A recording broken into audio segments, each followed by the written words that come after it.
살기 참 좋은 환경입니다. 여러분 사실 덥죠? 예, 참 기특합니다. 밖에는 날씨가 너무너무 좋고 안에는 이렇게 더운데 여러분께서 이렇게 예배 자리에 모여 있다는 것 자체가 참 기특합니다. 여러분 옆에 있는 사람한테 인사합시다. 당신 참 기특합니다. 예, 너 참 기특하다. 너 참 기특하다. 이때 반말 한 번씩 해도 돼요. 너 참 기특하다. 목사가 시켰으니까 너 참 기특하다. 기특해. 기특합니다. 네.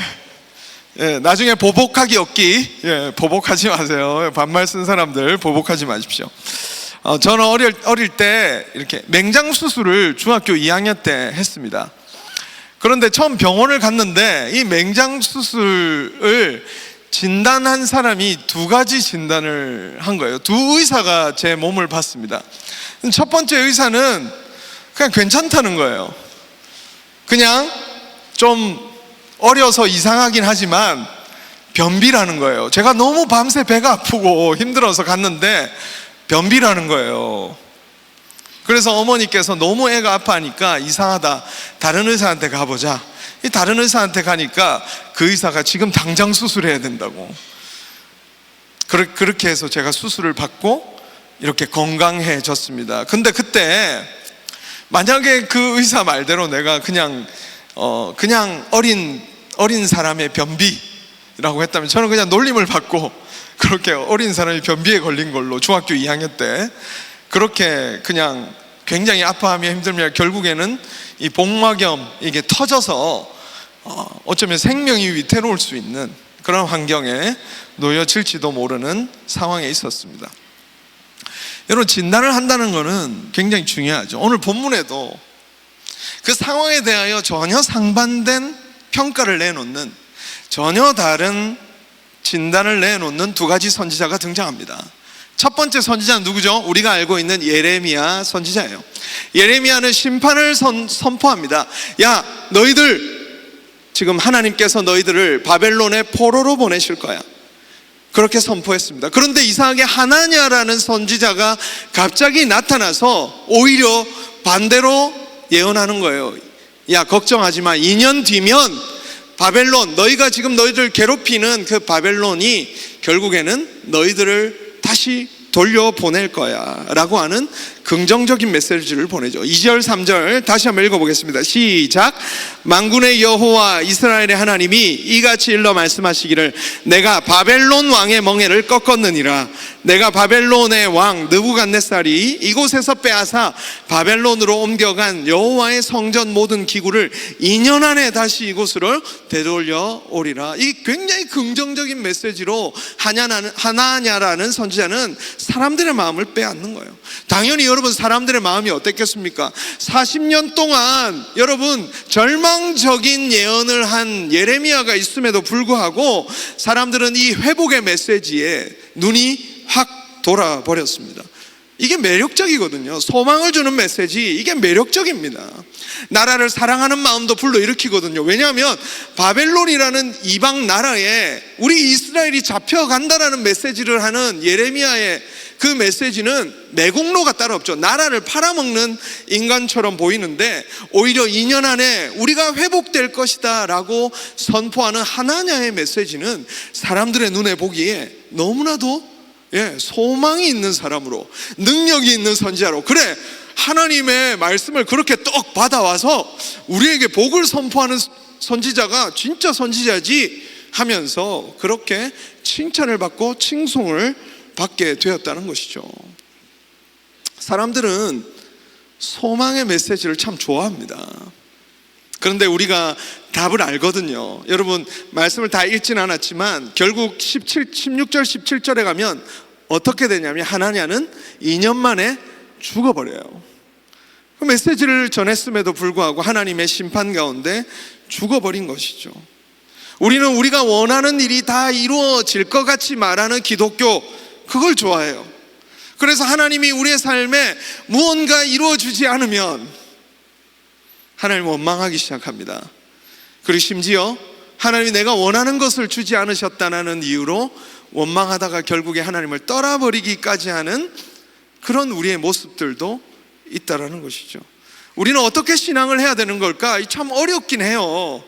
현실이 잘 변하지 않아요. 오늘 예레미야 선지자가 걸어가고 있는 길도 한번 생각해 보십시오. 어쩌면 사람들에게 진짜 선지자로서 전해야 될 말을 전했는데 자기는 인기가 없는 거야. 자기를 싫어해요, 사람들이. 그런데 거짓된 또 허황된 말로, 어쩌면 소망이 가득한 말로, 야, 너 인생 잘 될 거야, 걱정하지 마, 너 인생은 지금 쫙 펴진 그냥 대로 같아, 고속도로 같아, 걱정하지 마 라고 하는 그 사람이 인정받을 때 예레미야의 마음은 억울한 거죠. 억울한 마음이 드는 거죠. 저는 신앙생활 할 때 그럴 때 없어요? 열심히 섬겼어요. 저 정말 열심히 했습니다. 근데 왜 이렇게 내 삶은 풀리지 않는 걸까요? 어떻게 살아야 되는 걸까요? 하나님의 뜻은 뭘까요? 그것이 이 예레미야 선지자의 마음이기도 할 것 같아요. 그리고 오늘 우리들 정말 하나님 앞에 바르게 살려고 또 몸부림치며 기도하며 많은 시간을 우리가 그렇게 하나님 앞에 섰었는데, 현실 속에서 그렇게 하나님께서 내가 원하는 것들을 이루어 주지 않는 그때에 우리는 어떻게 살아야 될지 순간 혼란에 빠져버립니다. 그래서 오늘 이 선지자 예레미야가 사는 법을 통해서 우리는 인사이트를 좀 얻어야 될 것 같아요. 예레미야는 어떻게 살았을까? 오늘 본문을 자세히 살펴보니까 예레미야는요, 하나님을 어떤 상황 속에서도 신중하고 또 진지하게 기다리고 있는 모습을 우리는 볼 수 있습니다. 끝까지 어떻게 한다고요? 어떤 상황 속에서도 하나님을 기다리고 있습니다. 여러분, 예레미야와 오늘 하나냐가 대결하고 있는 것 같은 이 장면, 여러분 어딜까? 28장 1절 말씀인데요, 한번 읽어볼까요? 시작. 그해 곧 유다왕 시드기야가 다스리기 시작한 지 4년 5째 달 기브온 아수르의 아들 선지자 하나냐가 여호와의 성전에서 제사장들과 모든 백성이 보는 앞에서 내게 말하여 이르되. 어떤 장소에서 지금 하나냐가 예레미야의 말을 정면으로 반박하고 있습니까? 여호와의 성전입니다. 모든 사람들이 모여있는 제사장들이 있고 백성들이 보는 앞에서 말하고 있는 것이죠. 예레미야는 궁지에 몰리는 거예요. 오랫동안 하나님의 선지자로서 진실된 말을 전했음에도 불구하고 여러분, 이런 상황이면 궁지에 몰리지 않겠습니까? 그런데 예레미야는 하나님께서 말씀하시기 전까지, 하나님의 뜻이 자신에게 임하기 전까지는 자신의 정당성을 입증하기 위해서 움직이지 않아요. 자신의 말이 맞다라는 걸 증명하기 위해서 움직이지 않는다는 거죠. 우리가 억울하면 금세 나는 문제가 없어, 나에게 특별히 잘못이 없어 라는 것을 우리는 입증하기 위해 애씁니다. 하나냐가 그렇거든요. 하나냐라는 사람을 보십시오. 이 사람은 여호와께서 말씀하시니라, 하나님께서 말씀하셨다는 말이 모든 문장에 등장합니다. 2절 말씀에 봐도요, 만군의 여호와 이스라엘 하나님이 이같이 일러 말씀하시기를, 하나냐의 말이거든요. 근데 그는 거짓 선지자예요. 잘못된 말을 하고 있는 거라고요. 근데 그의 말끝마다 뭐가 등장한다고요? 하나님이 말씀하시기를. 11절에도 그렇습니다. 모든 백성 앞에서 하나냐가 말하여 이르되 여호와께서 이와 같이 말씀하시니라. 하나님의 말씀이라고 거듭 자신의 말이 맞다라는 것을 누구의 권위를 빌어서 자꾸 얘기하는 거예요? 레퍼런스를 자꾸 하나님의 권위, 하나님의 뜻, 하나님의 말씀이라는 것을 가져와서 자신의 정당성을 입증하려고 하는 거죠. 그리고 더욱이 오늘 본문에 보니까 퍼포먼스까지 하나 하는 거예요. 10절입니다. 같이 읽어보겠습니다. 시작. 선지자 하나냐가 선지자 예레미야의 목에서 멍에를 빼앗아 꺾고. 퍼포먼스까지 하면서, 예레미야 목에는 멍에가 하나 짊어져 있었어요. 목에 이렇게 소를 끌고 다닐 때 멍에를 매거든요. 그래야 소가 이렇게 끌려오죠. 이거는 왜 달았냐면 너희들이 바벨론의 포로가 될 것이다 라고 하는 메시지로 하나님께서 예레미야에게 씌우도록 한 것입니다. 그런데 오히려 하나냐는 그것을 깨뜨리면서, 하나님은 너희들에게 이걸 깨뜨리실 분이지 이것을 씌우실 분이 아니야 라고 하면서 모든 사람 앞에서 퍼포먼스를 보이는 거예요. 그러니까 사람들의 마음이 얼마나 요동하겠습니까? 그런데 예레미야는 그 두려움 속에서도, 사실 두렵잖아요. 자기의 말이 사람들이 들어주지 않거든요. 근데 두려워요. 그러면 우리는 어떻게 합니까? 오버합니다. 과장해요. MSG를 뿌리죠. MSG를 쳐요. 여러분, 정말 여러분 속으면 안 돼요. 자신에게 속으면 안 돼요. 여러분, 저는 여러분이 회의할 때, 나눔할 때 조심했으면 좋겠어요. 여러분이 하는 말, 여러분이 어떤 주장을 하는 말들이 나의 생각을 더 어쩌면 보태기 위해서 MSG를 치거나, 아니면 한 번 본 것인데 그것이 확실하게 모든 사람이 원하는 것인 것처럼 말하는 것은, 여러분, 이 하나냐와 비슷한 유의 거짓된 행동일 수 있다는 거죠. 그렇죠, 여러분? 생각해 보십시오. 우리의 말들을 보십시오. 사람의 말은 힘이 있어요. 근데 우리가 하는 말에 이 레퍼런스로 무엇을 가져다가 사용하는가, 그리고 그 목적이 뭔가 우리는 잘 생각해 봐야 됩니다. 내가 나를 더 입증하기 위해서, 내가 나의 정당성을 더 드러내기 위해서, 사람들로부터 더 인정받기 위해서 그런다면 여러분, 우리가 하나냐와 다를 게 없다는 것이죠. 그러나 예레미야는 다른 행동을 합니다. 7절을 한번 읽어보겠습니다. 시작. 그러나 너는 내가 내 귀와 모든 백성의 귀에 이르는 이 말을 잘 들으라. 예레미야는 하나님이 말하는 것을 들으라라고 얘기하지 않아요. 뭐라고 얘기해요? 너는 내가 지금 말하는 걸 들으라. 이게 교만한 게 아니라요, 지금 자신이 말하고 있는 말을 들으라고 하는 것은 오히려 반대입니다. 하나님의 뜻이니까 너 확실히 들어가 아니라, 나는 아직 이 상황 전체가 정확하게 파악이 잘 안 된다. 그런데 내가 지금 이 상황을 곱씹어보고 고민하며 애를 쓰며 내가 이때까지 걸어온 길을 정말 간절하게 살아오며 정말 이해한 이 상황을 내가 너에게 얘기해 줄 테니까 내 말을 들어봐. 나중에 하나냐에 대해서 말씀하시지만 그 하나님의 말씀이 임하기 전까지는 굉장히 조심스럽게 하나냐에 대해서도 바로 이 거짓 선지자 같은 XX 그렇게 하지 않는다는 거죠. 너는 잘 들어봐. 내 말을 들어야 돼. 자신의 말에 힘을 실으려고 하나님의 뜻을 갖다 붙이고 자기가 그동안 했던 일들을 갖다 붙이는 것이 아니라 지금 조심스럽게 우리가 진짜 선지자가 어떤 사람인지 생각해 보자 라고 하는 거죠. 그래서 8절 말씀입니다. 나와 너 이전의 선지자들이 예로부터 많은 땅들과 큰 나라에 대하여 전쟁과 재앙과 전염병을 예언하였느니라 라고 말하는 거죠. 이 말이 뭐예요? 예레미야는 신중하게 참 선지자들이 어떻게 살아왔는지를 연구하고 이해하고 있었던 것입니다. 참 선지자들은, 왜냐하면 이 땅 가운데 하나님의 백성들이 살아가는 모습들을 보니까 이게 어때요? 회개해야 될 것 같거든요. 말씀을 기준으로 사람들의 모습들을 보니까 이거는 회개해야 되는 상황이 분명하거든요.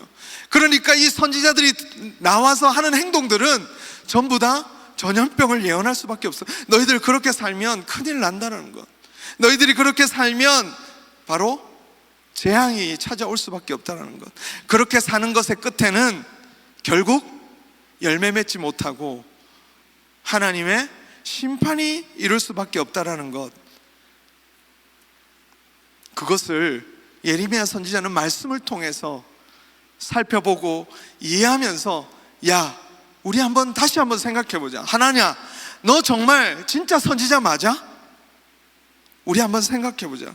왜냐하면 참 선지자들은 이렇게 예언했었는데 너가 지금 평화를 얘기하는 것이 내 마음속에는 조금 이해가 안 된다.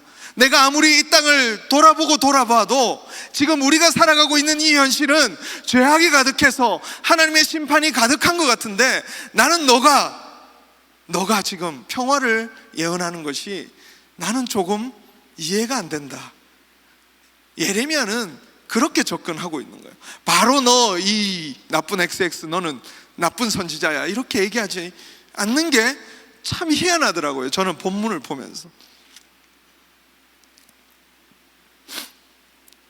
9절입니다. 그래서 평화를 예언하는 선지자는 그 예언자의 말이 응한 후에야 그가 진실로 여호와께서 보내신 선지자로 인정받게 되리라 라고 말해서, 너가 진짜 선지자라면 너의 말대로 되겠지. 그러나 그때까지 나는 잘 모르겠다. 예레미야는 섣불리 판단하거나 행동하며 말하지 않는 거예요. 더 기다리고 하나님의 뜻이 정확하게 임하고 그 뜻에 대해서 분명해질 때까지 기다리는 겁니다. 그게 선지자가 살아가는 방법이었어요.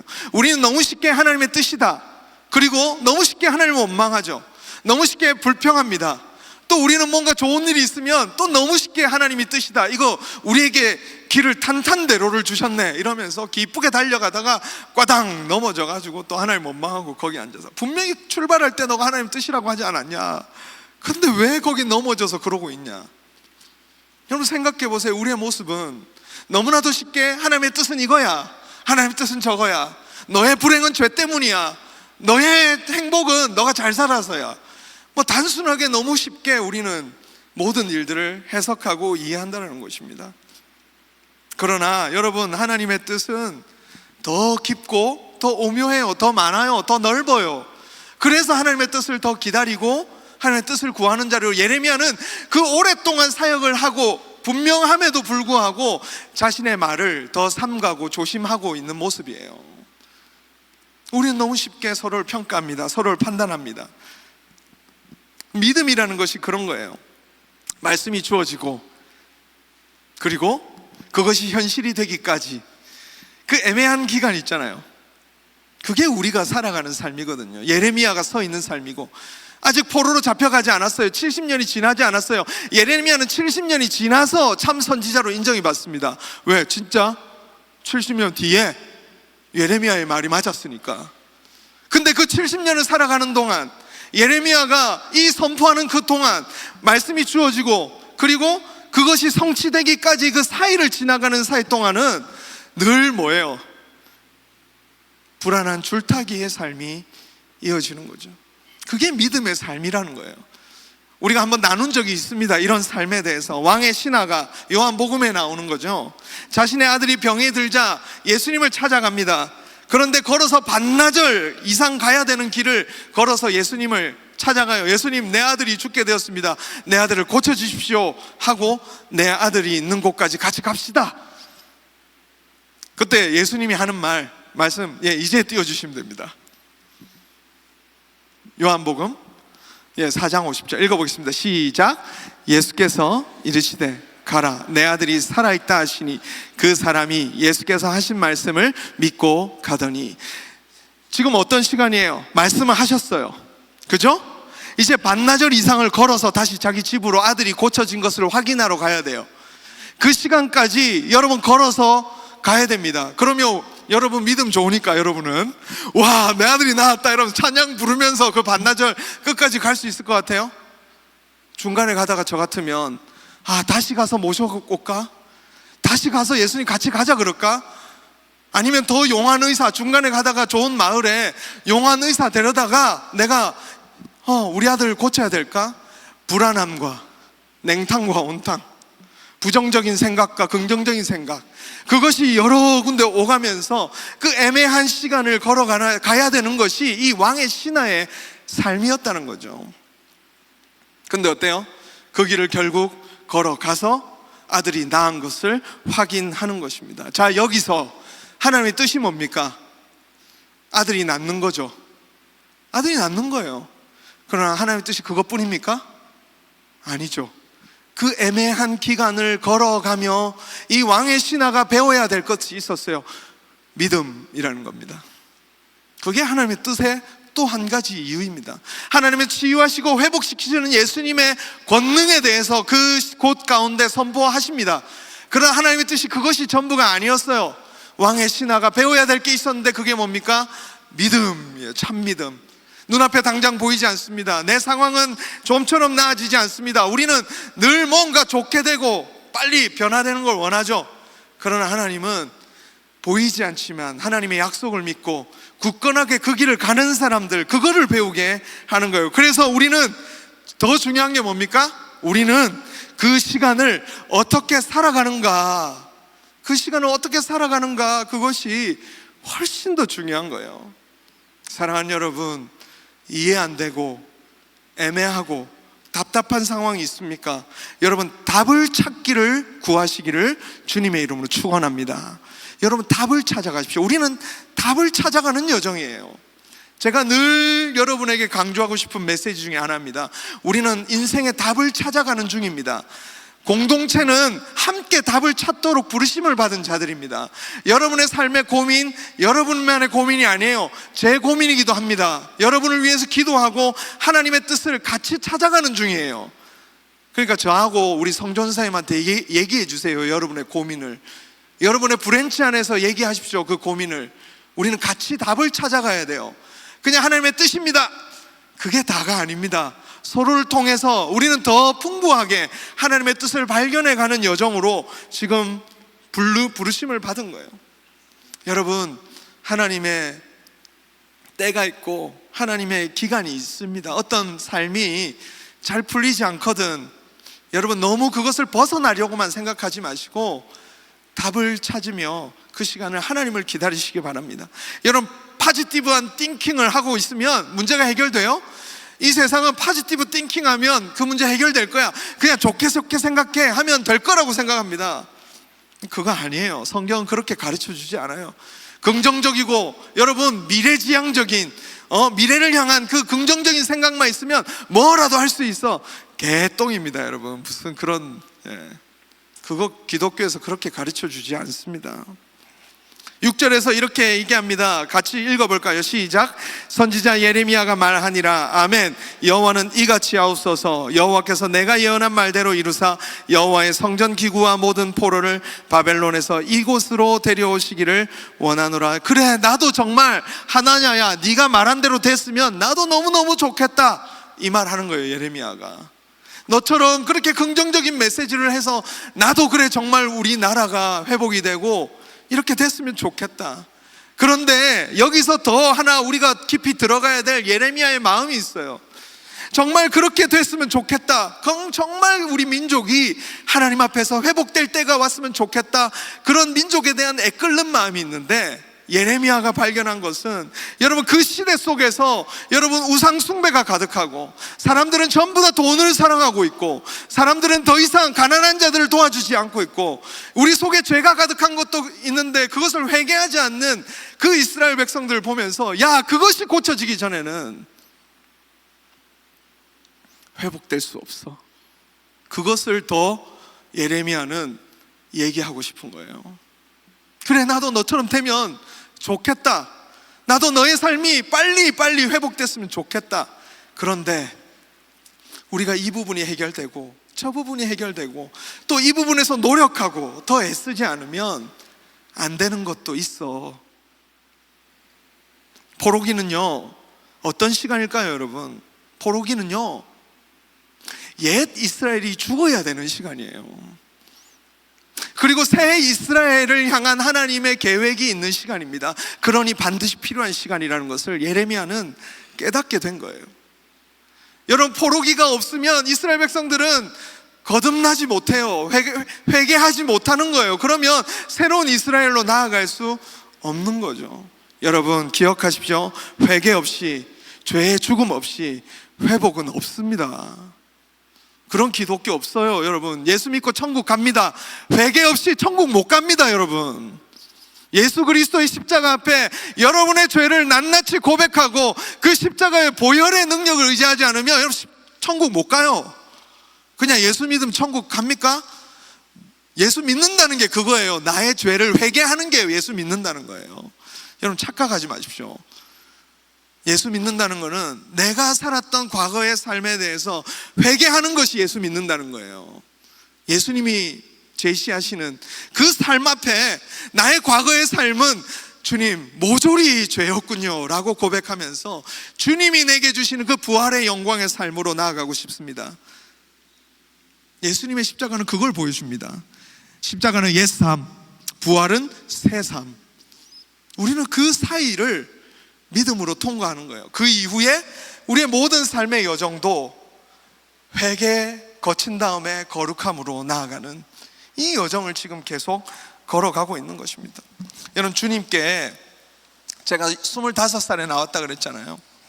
예수를 그때 믿고 나니까 정말 저는 이 예배 가운데 저를 진짜 온갖 자존심 상함과 처참함과 낙심과 절망 속에 있는 젊은 노경익을 25세 만나주셨어요. 예배 가운데.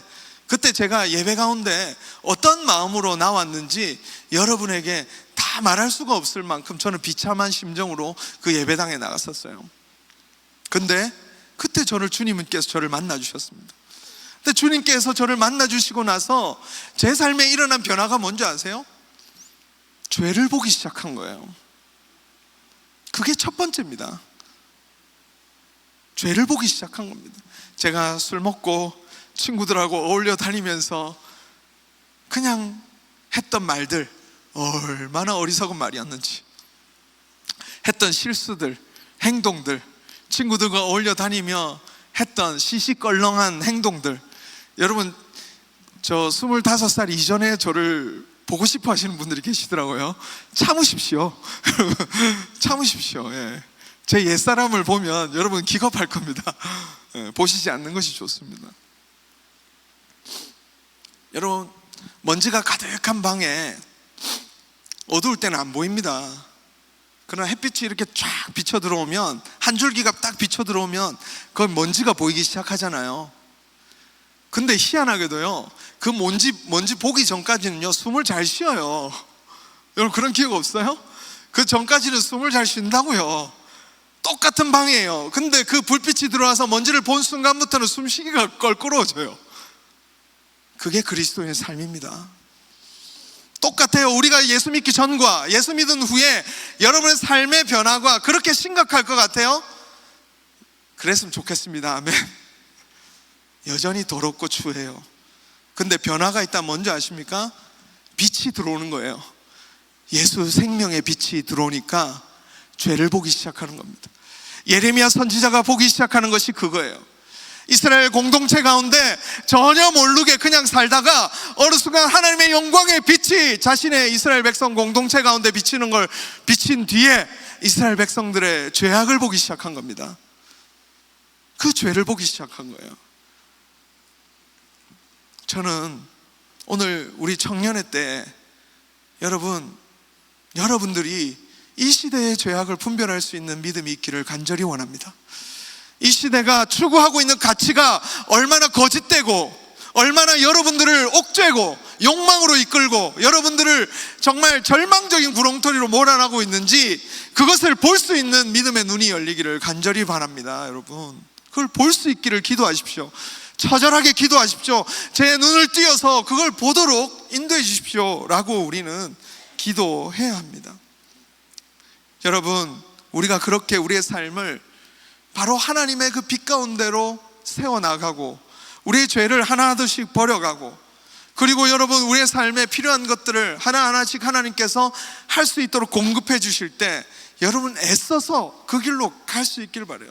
여러분, no pain, no gain 몰라요? No cross, no crown 모릅니까? 답니다. 이게 제가 알고 있는 영어 격언의 전부입니다. 그런데 여러분, 정말 그래요. 노력 없이 성공을 이루려고 꿈도 꾸지 마십시오. 제발 그렇게 살지 마세요. 그렇게 성공 얻은 거 절대 자랑할 일 아닙니다. 부끄러운 거예요. 제가 설교 시간에 설교를 합니다. 근데 제가 가장 비참하고 부끄러울 때가 언제인지 아세요? 설교 준비를 완벽하게 못했어요. 근데 사람들이 은혜 받았다고 하는 거예요. 그때 저는 정말 부끄럽고 절망스럽습니다. 그건 부끄러운 일이거든요. 비참한 일이에요. 저의 설교자로서는 비참한 줄 알아야 돼요. 여러분, 해야 될 일이 있거든. 제대로 준비하십시오. 여러분, 게으르지 마십시오. 여러분, 그냥 일확천금 노리면서 뭔가 내게 어느 순간 기적처럼 주어지겠지, 개똥입니다. 여러분, 안 주어집니다. 가끔 그렇게 주어지는 사람들이 있긴 해요. 그건 모든 사람에게 주어지는 게 아니에요. 그 사람도 결국 그것 때문에 망하기도 합니다. 여러분 더 애를 쓰세요. 여러분의 삶을 이해하십시오. 답을 찾으십시오. 내가 이 상황을 하나님께서 왜 내게 주셨는지 하나님 앞에 구하십시오. 얼마나 들어가 봤습니까 여러분? 하나님 앞에 얼마나 매달려 봤어요? 해봤습니까? 해보고 있습니까? 더 구하고 있습니까? 구해야 해요. 구하고 하나님께서 혹시 죄를 보여주시거든 과감하게 버리고 예수 그리스도께 의지하십시오. 그리고 십자가의 보혈의 능력을 의지하며 그 삶으로부터 벗어나십시오. 할렐루야. 그렇게 사십시오. 그리고 주님께서 여러분에게 더 노력해야 할 것, 나의 부족함을 보여주시거든 여러분 잠을 줄여서라도 습관을 바꾸십시오. 습관을 바꾸세요. 계속 안 된다 계속 그렇게 삽니다. 평생. 저는 이 젊음의 때 여러분이 배워야 될 것들이 있는데 정말 진지하게 인생을 묻고 하나님 앞에 뜻을 구하고 답을 찾고 그냥 세상적인 성공 때문에 노력하는 걸 말하는 게 아니에요. 착각하지 마세요 여러분. 세상 사람들이 노력해서 성공하니까 그것처럼 살아라, 내가 지금 그런 설교하는 거 아닙니다. 하나님께서 여러분에게 주시고자 하시는, 보여주시고자 하는 그 길 앞에 오늘 여러분이 노력하고 수고해야 될 것들을 게으르게 하지 말라는 거예요. 무서워서 피하지도 말고 한번 도전해 보라는 겁니다. 정직하게 사십시오. 그냥 갑자기 뭔가 은혜가 주어져서 내 삶이 나아지겠지 그런 거 꿈꾸지 말고 정직하게 사십시오. 관계도 잘하십시오. 지금 여러분 이 하는 관계들 모두가 나중에 결국에 여러분의 평판이 됩니다. 잘하십시오. 관계, 여러분의 하는 행동 하나하나 다 조심하세요. 나중에 부메랑이 되어서 다가옵니다. 이 예레미야와 이스라엘 백성들이 지금 그 앞에 선 거예요. 자신들의 삶을, 그 전까지의 삶을 돌아보는 거예요. 그리고 바르게 그 삶을 설계해 나가지 않으면 이스라엘에 더 이상 소망은 없는 것입니다. 여러분 고민하십시오. 고민하시기 바라요. 고민하고 또 애를 쓰십시오. 그렇게 여러분의 문제를 하나님 앞에서 풀어가십시오. 그러면 그게 여러분에게 지혜가 돼요. 그리고 다른 사람들을 인도할 수 있는, 안내해 줄 수 있는 또 좋은 가이드가 됩니다. 나는 여러분 한 명 한 명이 그런 사람으로 서서 다른 사람을 세울 수 있는 리더들로 성장했으면 좋겠어요. 밴쿠버의 미래가 여러분에게 있기 때문에 제가 마지막에 세상이 너에게 달렸어, 그거 그냥 내가 뭐 구호로 외치는 줄 알아요? 난 진짜 여러분에게 달려있다고 믿습니다. 여러분 너희는 안 믿겠지만 나는 믿을 거예요. 예레미야 이제 28장인데 29장에 가면 아주 중요한 메시지가 하나 나옵니다. 29장 11절에서 13절 말씀인데요, 같이 한번 읽어보겠습니다. 시작. 여호와의 말씀이니라. 너희를 향한 나의 생각을 내가 아나니 평안이요 재앙이 아니니라. 너희에게 미래와 희망을 주는 것이니라. 너희가 내게 부르짖으며 내게 와서 기도하면 내가 너희들의 기도를 들을 것이요 너희가 온 마음으로 나를 구하면 나를 찾을 것이요 나를 만나리라. 우리 주님은 지금 여러분의 길을 이끌고 계십니다. 재앙이 아니래요. 평안이랍니다. 여러분에게 미래와 희망을 주는 것이라 그럽니다. 주님을 기다리십시오 바랍니다. 여러분 주님이 더 기다리십시오. 아직 뭔가 분명하지 않아요? 예, 저도 그래요. 저 아직도 비자 안 나왔어요. 예, 아직 안 나왔어요. 근데 주님을 기다리십시오. 끝까지 주님의 뜻이 뭔지 기다리십시오. 잠자코 여러분의 말을 삼가십시오. 여러분의 말을 삼가고 주님께서 여러분에게 무엇을 원하시는지 그것을 하나하나 애써 보십시오. 게으르지 말고 방탕하지 말고 하나하나 습관을 바꾸고 회개할 거 회개하며 여러분 거룩하게 진지하게 하나님 앞에 나아가서 여러분의 삶이 정말 아름다운 열매로 맺어질 수 있기를 주님의 이름으로 축원합니다. 아멘.